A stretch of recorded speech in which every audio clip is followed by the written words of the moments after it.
తక్కువ పెట్టుబడి, తరగని డిమాండ్, ప్రీమియం బ్రాండ్ సపోర్ట్ తో మిస్టర్ ఆప్టికల్స్ ఫ్రాంచైజీ మీకోసం. Call Mister Opticals today. Yes, hi guys. So గత 2 days నుంచి కూడా డాన్సర్స్ మధ్యన ఏం జరుగుతుందన్న అందరికీ ఒక క్యూరియస్ వచ్చేసింది. సో ఈ రోజు అయితే జానీ మాస్టర్ అలాగే సుమలత గారు ఒక ప్రెస్ మీట్ అయితే పెట్టడం జరిగింది.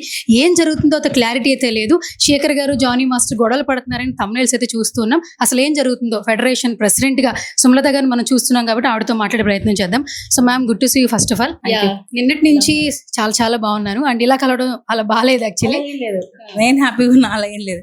అండ్ ఫస్ట్ ఆఫ్ ఆల్ ఏంటంటే మేము మిమ్మల్ని కంగ్రాచులేట్ చేద్దాం అనుకున్నాం బిఫోర్ 6 months ముందు. ఎందుకంటే చైర్మన్ అయ్యారు అన్నప్పుడు we felt very happy actually. ఎందుకంటే మీరు సంతోషంగా ఉన్నప్పుడు అవ్వలేదు, ఎన్నో కష్టాలు బాధలు మధ్యలో మీరు ప్రెసిడెంట్ అయ్యారు, వాటిని అన్నింటినీ అధిగమించి. సో గత 2 రోజుల నుంచి కూడా సోషల్ మీడియాలో ఏదో జరుగుతుందని వార్తలు అయితే వస్తూ ఉన్నాయి. అసలు డాన్సర్ల మధ్య ఏం జరుగుతుంది? అసలు ఏం లేదండి, డాన్సర్స్ కి రావాల్సిన కష్టం పూర్తి మొత్తంలో డాన్సర్స్ కి రావట్లేదు. అదే ప్రాబ్లం. అంటే మధ్యలో ఇన్ఛార్జ్లు డాన్సర్స్ కి రావాల్సిన పేమెంట్, ఫుల్ పేమెంట్ ఇవ్వకుండా, సపోజ్ ఇప్పుడు 1500 లో వాళ్ళకి ఇచ్చేది 500, 1000 రూపాయలు వీళ్ళు తినేస్తున్నారు. ఎవరి కష్టం ఎవరు తింటున్నారు? ఎండలో కష్టపడేది వాళ్ళకి ఇచ్చేస్తే అయిపోతుంది కదా. అక్కడ ఏంటంటే ఆశ, డబ్బు ఆశ. దానివల్ల మా అసోసియేషన్ లో కొంతమంది, అందరు కాదు కొంతమంది ఇన్ఛార్జ్లు డబ్బులు తింటున్నారు. అవన్నీ మేము బయట పెడుతున్నాం.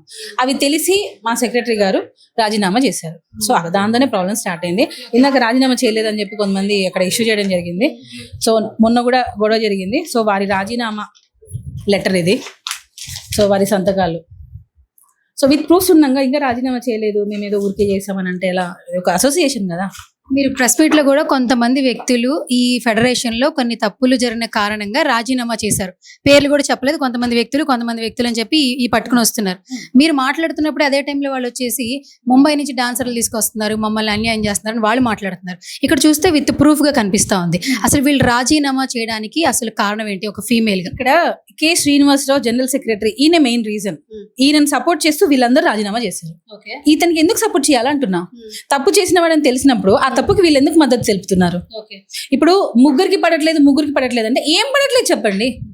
చిన్నపిల్లలు మా చాక్లెట్ కోసం కొట్టుకోవడానికి ఫస్ట్ టైం ఒక లేడీ ప్రెసిడెంట్ వచ్చింది. ఇప్పుడు లేడీస్ అంటే ఇంట్లో ఎంత మనం 1 రూపాయి కూడా మనం లెక్క చూస్తామో, అలాగా అసోసియేషన్ లో కూడా రూపాయి కూడా మేము చూస్తున్నాం. అదే ప్రాబ్లం. చాలా చూడడం వల్ల ఫ్రాడ్ అనేది బయటపడింది. ఇతనికి మద్దతు తెలుపుతూ వీళ్ళందరూ కూడా సంతకాలు చేశారు.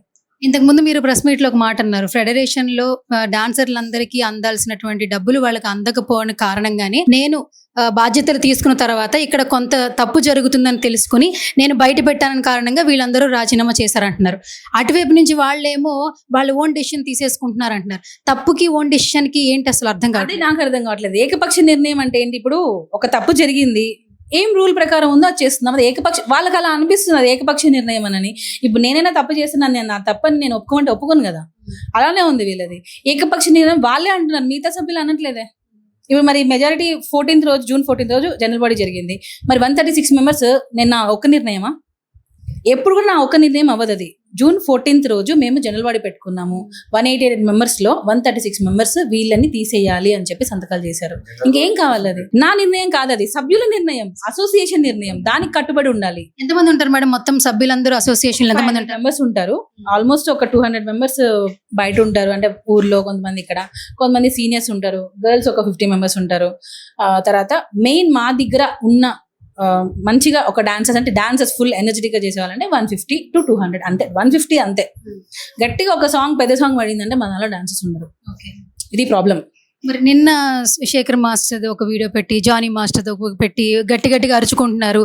చాలా ట్రోలింగ్ చూస్తున్నాం. బిఫోర్ ఇలా ఉండేవాళ్ళు, ఇప్పుడు ఇలా అయిపోయారని చెప్పి విపరీతమైన ట్రోలింగ్. బేసిక్గా శేఖర్ మాస్టర్, జానీ మాస్టర్ చాలా కష్టాలు పడి ఈ స్టేజ్కి, ఈ రోజున ఈ స్టార్డమ్ని ఎంజాయ్ చేస్తున్నారు. ఈ టైంలో ప్రతి ఒక్కరూ మీ పేర్లు మాట్లాడుకునేలా బయట సోషల్ మీడియాలో ట్రోల్ అవుతూ ఉన్నారు. ఒక రకంగా బాధాకరం అని చెప్పాలి. అసలు ఏం జరుగుతుంది శేఖర్ మాస్టర్, జానీ మాస్టర్? ఇప్పుడు నేను మాస్టర్ అయినా యూనియన్ కోసం పనిచేస్తే మాకేం 1 రూపాయి వచ్చేది లేదు. మేము ఫ్రీగా పనిచేస్తున్నాం. అంటే స్వచ్ఛందంగా మేము సేవ చేయాలని చెప్పి వచ్చాం. ఇప్పుడు ఇక్కడికి వస్తే మాకు 1 రూపాయి ఖర్చు అవుతుంది తప్ప మాకేం రాదు. అయినా కూడా ఎందుకు చేస్తున్నాం? డాన్సెస్ బాగుండాలి, వారి కష్టం వాళ్ళకే వెళ్ళాలి అని ఒక ఇంటెన్షన్ తప్ప వేరేదేం లేదు.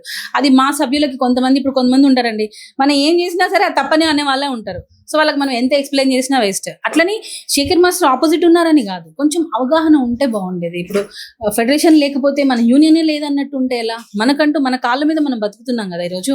ఇప్పుడు శేఖర్ మాస్టర్కి ఫెడరేషన్ పని ఇస్తుందా, ఆయన టాలెంట్ పని ఇస్తుందా? ఒక మాట, ఆయన టాలెంట్. జానీ మాస్టర్కి ఎవరు పని ఇస్తున్నారు? ఆయన టాలెంట్ లేకపోతే వర్క్ ఎలా వస్తుంది? అంటే ప్రతి దానికి ఫెడరేషన్ కావాలి అని అంటే ఎలా అంటున్నా? అంటే మన కాళ్ళ మీద మనం ఎప్పుడు నించుంటాం? కావాలి మనకి, ఎప్పుడు మన చేతుల మీద నుంచి దాటిపోతుంది ఏదైనా పెద్ద ప్రాబ్లం జరుగుతుందంటే ఫస్ట్ మనం కూర్చొని మనం మాట్లాడుకుందాము. సో ఇక్కడ అవగాహన కొంచెం లోపం వల్ల ఇది జరుగుతుందే తప్ప వేరే ఏం లేదు.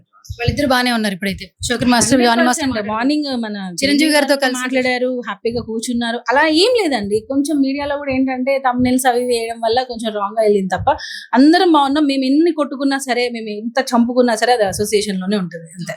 అండ్ ఈరోజు చిరంజీవి గారు ఇద్దరిని కూర్చోబెట్టి మాట్లాడారని కూడా అన్నారు. అంటే ఒక ఇనిషియేటివ్ చిరంజీవి గారి దగ్గర నుంచి వచ్చింది, కొంతవరకు ఫుల్ స్టాప్ పడిందని చెప్పొచ్చు. వీటన్నిటికీ కూడా ఏం చెప్తారు? ఫస్ట్ చిరంజీవి గారు కాదు, మొత్తానికి చరణ్ సార్ కి, చిరంజీవి సార్ కి మేము లైఫ్ లాంగ్ మా అసోసియేషన్ మొత్తం రుణపడి ఉంటది. ఎందుకనంటే ఏ ఒక్క ఆపద వచ్చినా సరే ఆయన పెద్ద దిక్కుగా మమ్మల్ని ఎప్పుడు దగ్గర తీస్తారు. అయితే ఈ విషయం జరిగిందని కాదు, ఆయన జనరల్ గా పిలిచారు, ఈ విషయం గురించి అని కాదు. చరణ్ సార్ కూడా డాన్సెస్ అంటే ఆయన ఒక రకంగా చాలా ఇష్టం, డాన్స్ అంటే కూడా. సో ఆయన డాన్సెస్ గురించి 40 lakhs ఇచ్చి ఇన్సూరెన్స్ చేపించాలి అని చెప్పి ఇవ్వడం జరిగింది. అది మేము ఎప్పటికీ లైఫ్ లాంగ్ మర్చిపోలేమండి. మా అసోసియేషన్ మొత్తం ఆయనకి లైఫ్ టైం లోనపడి ఉంటుంది. అండ్ ఇప్పుడు ప్రెస్ మీట్ లో కూడా జానీ మాస్టర్ ఆయనకి పెద్ద టైంలో వచ్చిన రెమ్యునరేషన్ 18 lakhs కూడా వీళ్ళ డాన్సర్స్ కి సంబంధించి వాళ్ళందరికీ కూడా ఇన్సూరెన్స్ కి నేను ఇస్తున్నానని చెప్పి అనౌన్స్ చేశారు. దీన్ని ఏ విధంగా చూడాలంటే, అంటే ఏ కాజ్ కోసం జానీ గారు ఇచ్చారు? ఏ కాజ్ ఏం లేదు, నిస్వార్థంగా చేస్తున్నారు అంతే. ఇప్పుడు 18 lakhs చరణ్ సార్ 40 lakhs ఇచ్చారు. మాస్టర్ ఆయన వంతు ఆయన సహాయం అంతే తప్ప ఏదో ఎక్స్పెక్టేషన్ కాదు. ఇది మా డాన్సెస్ బాగుండాలి, వాళ్ళకి ఏ కష్టం రాకూడదు అంతే. కూడా మా స్టేజ్ నుంచి వచ్చారు, ఆయనకి మా కష్టాలు తెలుసు కాబట్టి కొంచెం మనం మెరుగుపడతారు.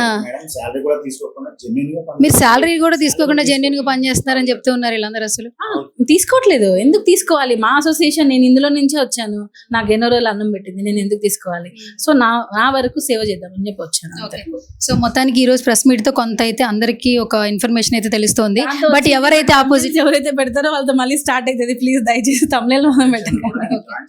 ఇప్పుడు ఎవరైతే వీళ్ళందరూ బయటికి వెళ్ళిపోయారో మళ్ళీ ఏంటి, మళ్ళీ ఎలక్షన్స్ జరుగుతాయా? వీళ్ళందరూ కూడా మళ్ళీ ఏకపక్షంగా వస్తారా ఏంటి? అసలు మీరేం చెప్తున్నారు? చైర్మన్ రాజీనామాలు చేశారో వాళ్ళ వరకే బై ఎలక్షన్స్ ఉంటాయి 26th రోజు. అంతేనా? ఇక ముందు డాన్సెస్ ఏ విధంగా చూసుకుంటారు? సుమలత గారు ఇచ్చేటువంటి ముందు నుంచి కూడా బాగానే ఇప్పటి నుంచి కూడా చూసుకుంటున్నారు, కానీ ఇప్పటి నుంచి ఫండ్స్ ఎక్కువ వస్తున్నాయి కదండి మీకు. ఇంకా అంటే మీ ఓన్ చేతిలోంచే తీసుకొచ్చి మరి పెడుతున్నారంటే, సో అందరూ కూడా నిన్నటి నుంచి ఏకపక్షంగా నిర్ణయం తీసుకుంటుంది సుమలత ఫెడరేషన్ లో. సో ఆపోజిట్ ప్యానల్ వాళ్ళ మాటలు కూడా వినట్లేదు, ఆమె నిర్ణయాలు ఆమె తీసేసుకుంటుంది, డిస్కషన్ చేయట్లేదు అంటున్నారు. దీన్ని మీరు ఎంతవరకు మాట్లాడారు? మాటికి ఏకపక్ష నిర్ణయం కాదు, సభ్యుల నిర్ణయం. ఎవరైతే తప్పు చేశారో వాళ్ళని శిక్షించాలి అనేది ఏకపక్ష నిర్ణయం ఎలా అవుతుంది? మిమ్మల్ని అడుగుతున్నా. తప్పు చేసిన వారిని శిక్షించాలి, అప్పుడే ఇంకొకరు ఆ తప్పు చేయకుండా ఉంటారు. ఇప్పుడు అమ్మ అన్నాక యూనియన్ లో ఒకరు తప్పు చేస్తారు, ఒకరు ఇది చేస్తారు. ఇప్పుడు ఒక దెబ్బ కొట్టకుండానే నువ్వు లైఫ్ టైం పెంచాలి అని అంటే అవుతుందా? అట్లా నేను అమ్మ అని నేను అనట్లేదు. ఇప్పుడు నేను ఒక యూనియన్ ప్రెసిడెంట్ గా ఉన్నప్పుడు అవినీతి నా కళ్ళ ముందు జరుగుతుంది, మరి నేను దాన్ని అరికట్టాలి కదా.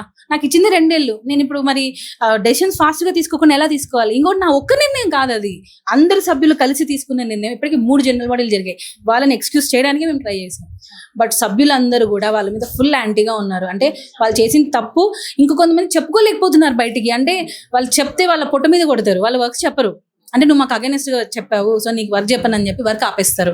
ఆ భయంతో చాలా మంది ముందుకు రావట్లేదు. కానీ డాన్సర్స్ ఎప్పుడు అసోసియేషన్ మంచి గురించే పనిచేస్తారు, అవినీతి చేసే వాళ్ళకి ఎప్పుడు సపోర్ట్ చేయరు. ఇది ఏకపక్ష నిర్ణయం కాదు, టోటల్ జీబీ నిర్ణయం, జనరల్ బాడీ నిర్ణయం. ఇది ఆపోజిట్ నుంచి ఒకటే ఫైనల్ క్వశ్చన్, ఏకపక్షం అంటున్నారు కాబట్టి ఇక్కడ ఏదో ఒక తప్పు జరుగుతుంది అంటున్నారు. ఎంత పెద్ద మొత్తం ఫిగర్ ఏమైనా చెప్పొచ్చా? ఎందుకంటే ఎంత పెద్దలో జరిగితే తప్పితే సుమలత ఈ రేంజ్ లో మాట్లాడదని కూడా మాట్లాడుతూ ఉన్నారు. సో ఏం చెప్తారు? ఇప్పుడు ఇంత ఫిగర్ అనేది, ఇప్పుడు నేను లాస్ట్ ఇయర్ ఎంత ఒక 6 months అయింది వచ్చి, నేను 6 months లోనే దగ్గరగా ఒక తెలిసి 13 lakhs దాకా చూసాను దగ్గరగా. సో ఇప్పుడు అది అవినీత కాదా? ఒక ఇయర్ లో అది కూడా ఏంటి, ఓన్లీ 1 year కి సంబంధించి, అది కూడా ఒక ఫైల్ కి సంబంధించి. అంటే ఒక 4 నెలల మ్యాటర్, 4 నెలల మ్యాటర్ లో ఒక 6 నెలలు వేసుకోండి, దానిలో దగ్గరగా 11 లక్షలు జరిగింది. మేము వచ్చిన తర్వాత దగ్గరగా ఈ ఇన్ఛార్జీల నుంచి తీసుకున్నది కానీ ఇది ఈ 6 months లో అయి ఉంటది. ఇప్పుడు నేను మళ్ళీ చెప్తే మళ్ళీ మా అసోసియేషన్ మెంబర్స్ అయినా మీరు అలా ఎలా చెప్పారని ఒకటి వస్తుంది. చెప్పాను కదా, 6 months లో నేనైతే 11 lakhs అయితే నేను చూసానండి. సుమలత మ్యామ్, సో 6 నెలలు అయింది మీరు ఛార్జ్ తీసుకుని. సో ఇది పక్కన పెడితే ఛార్జ్ తీసుకునే టైంలో చెప్తా, చెప్పండి. ఈ 6 months లో మేము చేసే పరిపాలనకి 10 మంది రాజీనామా చేశారు. అంటే అర్థం చేసుకోండి ఇంకెంతమంది రెడీగా ఉన్నారు తెలీదు. ఇప్పుడు నేను ఒక ఆడపిల్లగా వచ్చి, అంటే ఒక లేడీ అధ్యక్షురాలుగా వచ్చిన తర్వాత మేము పనిచేస్తున్న తీరును చూసి, అంటే మా టీం కూడా ఆయన జాయింట్ సెక్రటరీ, ఇంకా ఈసీ మెంబర్స్ కొంతమంది షూట్ లో ఉన్నారు, కింద ఒక ఈసీ మెంబర్ ఉన్నారు. మేము చేసే పనితీరును చూసి మమ్మల్ని తట్టుకోలేక 10 మంది రాజీనామా చేశారు. అంటే మేము కరెక్ట్ గా పని చేస్తున్నాం, మేము గర్వంగా చెప్పుకుంటాం. అండ్ ఫైనల్ గా ఒకే ఒక క్వశ్చన్ మళ్ళీ చెప్తున్నా. సో మీరు ఫస్ట్ అధ్యక్షులు అయిన టైంలో చాలా పీక్, వేరే ప్రతి ఒక్కరు కూడా ముందుకెళ్ళలేని సిచ్యువేషన్, అసలు అవన్నీ అధిగమించి స్ట్రెంగ్త్ తో ముందుకెళ్తూ ఉన్నారు. చాలా మంది డౌన్ అయిపోయేటప్పుడు స్ట్రెంగ్ చేసుకోవడం కష్టం. ఏ సిచ్యువేషన్ అయినా కూడా మీ స్ట్రెంగ్త్ అంటే ఏం చెప్తారు? నా పిల్లలు, వాళ్ళు నాకు చాలా సపోర్ట్ చేశారు. అంతే, ఇప్పుడు ఆ టాపిక్ వదిలేదు. వాళ్ళు నన్ను చాలా బాగా చూసుకున్నారు. నేను బయటికి వెళ్ళినా, ఎప్పుడు వెళ్ళినా చాలా అంటే ధైర్యంగా వాళ్ళే నాకు సపోర్ట్ చేశారు. అంతే. All the best ma'am. Thank you so much. Thank you.